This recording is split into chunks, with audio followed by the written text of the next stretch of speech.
പരിശുദ്ധ അമ്മ ജീവനോട് പ്രത്യക്ഷപ്പെട്ട ഈ അൾത്താരയിൽ സാക്ഷ്യം പറയാൻ അവസരം ലഭിച്ചതിനെ ഓർത്ത് ഈശോയ്ക്കും പരിശുദ്ധ അമ്മയ്ക്കും കോടാനുകോടി നന്ദി അർപ്പിക്കുന്നു. എൻ്റെ പേര് അനുപ്രിയ എഡ്വിൻ. ഞാൻ തൃശ്ശൂർ ഉല്ലൂക്കര ഇടവകയിൽ നിന്ന് വരുന്നു. ഞാൻ എൻ്റെ ജീവിതത്തിൽ ആകെ വിഷമവും ബുദ്ധിമുട്ടുകളും രോഗത്തിൻ്റെ വിഷമങ്ങളും ഒക്കെ ആയിട്ടിരിക്കുന്ന അവസരത്തിലാണ് യൂട്യൂബിലൂടെ വീഡിയോ കണ്ടാണ് ഞാൻ ഉടമ്പടി എടുക്കാൻ തീരുമാനിച്ചത്. ഉടമ്പടി എടുത്തത് 2024 നവംബറിലാണ്. അപ്പോൾ ഉടമ്പടിയിലെ നിയോഗത്തിലൊന്ന് എനിക്ക് ആദ്യത്തെ കുട്ടിക്ക് 6 വയസ്സായി. അപ്പോൾ രണ്ടാമത്തെ കുട്ടിക്ക് വേണ്ടിയിട്ട് കുട്ടി ആകുന്നില്ലായിരുന്നു. അതിന് ഓവുലേഷൻ മെഡിസിനും ഫോളിക് ആസിഡും ഒക്കെ 3 വർഷത്തോളമൊക്കെ കഴിച്ചു. അത് കഴിഞ്ഞ് ഇവിടെ ഉടമ്പടി എടുത്ത് 3-ാമത്തെ മാസം ഞാൻ രണ്ടാമത് പ്രഗ്നൻ്റായി. ആ കുട്ടീനെയായിട്ട് എനിക്കിവിടെ വരാൻ കഴിഞ്ഞതിനെ ഓർത്ത് ദൈവത്തിന് ഞാൻ നന്ദി പറയുന്നു. നേർച്ച വസ്തുക്കൾ ഞാൻ ഉടമ്പടി തൈലം വിശ്വാസ പ്രമാണം ചൊല്ലി എന്നും വയറിൽ പുരട്ടാറുണ്ടായിരുന്നു. അപ്പം പ്രഗ്നൻ്റ് ആയി കഴിഞ്ഞ് ആദ്യത്തെ അൾട്രാസൗണ്ടിൽ ഹാർട്ട് ബീറ്റും ഇല്ലായിരുന്നു, പിന്നെ സിസ്റ്റും ഉണ്ടായിരുന്നു. അത് ആകെ ടെൻഷനായിരുന്നു ഇങ്ങനെ. പക്ഷേ എന്നാലും മാതാവിൽ എനിക്ക് വിശ്വാസം ഉണ്ടായിരുന്നു. അത് കഴിഞ്ഞ് ഉടമ്പടി തൈലം എന്നും വിശ്വാസ പ്രമാണം ചൊല്ലി തേക്കുന്നുണ്ടായിരുന്നു. അത് കഴിഞ്ഞ് 2-ാം മാസത്തിലെ അൾട്രാസൗണ്ടിൽ സിസ്റ്റും മാറി, ഹാർട്ട് ബീറ്റും കിട്ടി. അതിന് ദൈവത്തിന് നന്ദി പറയുന്നു. അതുപോലെ തന്നെ പ്രഗ്നൻസിയിലുടനീളം കോംപ്ലിക്കേറ്റഡ് ആയിരുന്നു. ജസ്റ്റേഷണൽ ഡയബറ്റീസ് മെലിറ്റസ് ഉണ്ടായിരുന്നു. അതുപോലെ തന്നെ കുട്ടിക്ക് കിഡ്നിക്ക് നീർക്കെട്ടുണ്ടായിരുന്നു.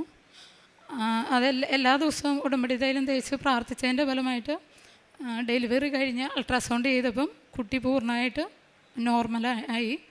അതുപോലെ തന്നെ എൻ്റെ ഡെലിവറിക്ക് വേണ്ടിയിട്ട് എനിക്ക് സാധാരണ ഇൻഷുറൻസ് കിട്ടാറില്ല. പക്ഷേ പരിശുദ്ധ അമ്മയോട് പ്രാർത്ഥിച്ച ഇത് വഴിയായിട്ട് എല്ലാം നല്ല രീതിയിൽ നടന്നു. ഇൻഷുറൻസും കിട്ടി. നോർമൽ ഡെലിവറിയിൽ നല്ല ആരോഗ്യമുള്ള കുഞ്ഞിനെ നൽകി പരിശുദ്ധ അമ്മ അനുഗ്രഹിച്ചു. അതുപോലെ തന്നെ എൻ്റെ മൂത്ത മോന് 6 വയസ്സായി. ഇൻഹേലറും അലർജിയുടെ അസുഖമുണ്ട്. ഇൻഹേലർ എന്നും അസുഖമാണ്.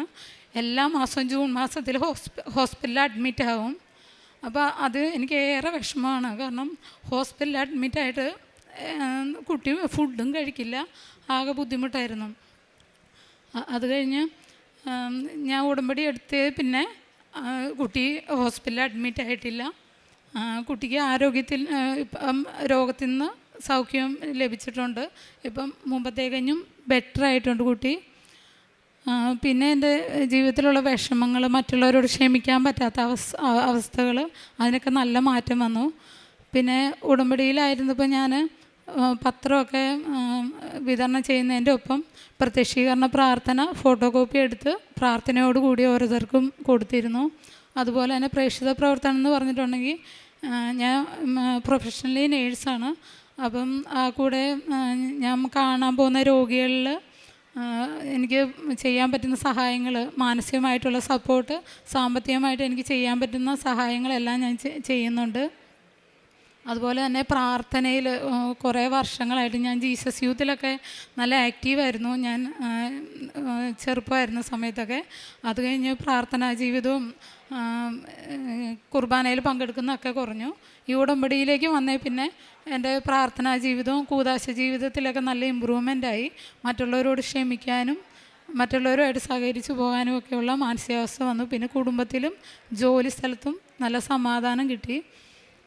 ഉടമ്പടി തൈലം എന്നും കുട്ടികളുടെ നെറ്റിയിലും അപ്ലൈ ചെയ്ത് പ്രാർത്ഥിക്കുമായിരുന്നു. പിന്നെ എനിക്ക് പറയാൻ കുറേ കാര്യങ്ങളുണ്ട്, എന്നാലും പറയാൻ പറ്റാതെ ആയതുകൊണ്ടാണ് എനിക്ക് പറയാൻ പറ്റുന്നില്ല. ഓരോ ചെറിയ ചെറിയ കാര്യങ്ങൾക്കും ഞാൻ ഉടമ്പടി തൈലം അപ്ലൈ ചെയ്ത് പ്രാർത്ഥിക്കുന്നുണ്ട്. അതിലൂടെ എനിക്ക് പരിശുദ്ധ അമ്മ ഉണ്ട്. എനിക്ക് വേറെ ആരും സഹായമില്ല.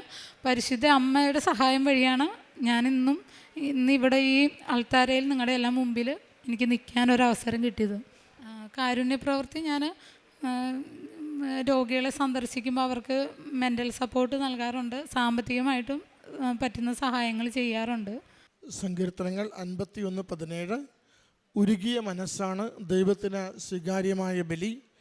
ദൈവമേ, നുറുങ്ങിയ ഹൃദയത്തെ അവിടുന്ന് നിരസിക്കുകയില്ല. അനുപ്രിയ എഡ്വിൻ എന്ന ഈ മകൾ തൻ്റെ ഉടമ്പടി ജീവിതം എത്ര കണ്ട് തൻ്റെ വ്യക്തിപരമായ ആത്മീയ ജീവിതത്തെ ബലപ്പെടുത്തിയെന്ന് വാക്കുകളിലൂടെ സാക്ഷ്യപ്പെടുത്തിയതാണ്. മകൾ ഉടമ്പടി എടുക്കുവാനും ജീവിക്കുവാനുമുള്ള ആദ്യ കാരണം അത് രണ്ടാമതൊരു കുഞ്ഞിന് വേണ്ടിയുള്ള മകളുടെ നിയോഗമായിരുന്നു. ഏതാണ്ട് ആദ്യത്തെ കുഞ്ഞിന് ശേഷം വർഷങ്ങളായിട്ട് 6 വർഷം കഴിഞ്ഞിട്ടും രണ്ടാമതൊരു കുഞ്ഞിനെ ലഭിക്കാത്തത് മൂലവും ചികിത്സകൾ പരാജയപ്പെട്ടത് മൂലവും അമ്മ മാതാവിൻ്റെ അരികിൽ പൂർണ്ണമായി ശരണപ്പെട്ട മകൾ ഉടമ്പടി എടുക്കുന്നതാണ്. മകൾ പറയുന്നുണ്ട്, ഉടമ്പടി എടുത്ത് 3 മാസത്തിനുള്ളിൽ അടുത്ത പ്രഗ്നൻസി രണ്ടാമത് പ്രഗ്നൻ്റ് ആകുവാൻ അമ്മ മാതാവ് അനുഗ്രഹിച്ചുവെന്ന്.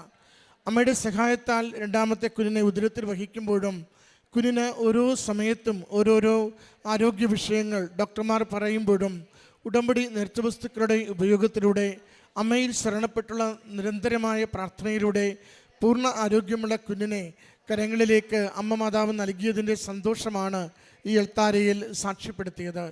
മകൾ തൻ്റെ വാക്കുകളിൽ സൂചിപ്പിക്കുന്നത് മുഴുവനും ആദ്യകാലത്തുണ്ടായിരുന്ന ആ വിശ്വാസ ജീവിതം ഇടക്കാലത്ത് നഷ്ടപ്പെട്ടു പോയപ്പോൾ വീണ്ടും തൻ്റെ ആത്മീയ ജീവിതത്തെ പുനർനെയ്തെടുക്കുന്നതിന് കൂടുതൽ സന്തോഷത്തോടും സ്നേഹത്തോടും വിശുദ്ധ കുർബാനയിലേക്ക്, കുദാശകളിലേക്ക്, മറ്റുള്ളവരോട് ക്ഷമിക്കുവാനുള്ള മാനസിക വളർച്ചയിലേക്ക് തന്നെ നയിക്കുന്നതിന് ഉടമ്പടി ജീവിതം എങ്ങനെ സഹായിച്ചുവെന്നാണ്.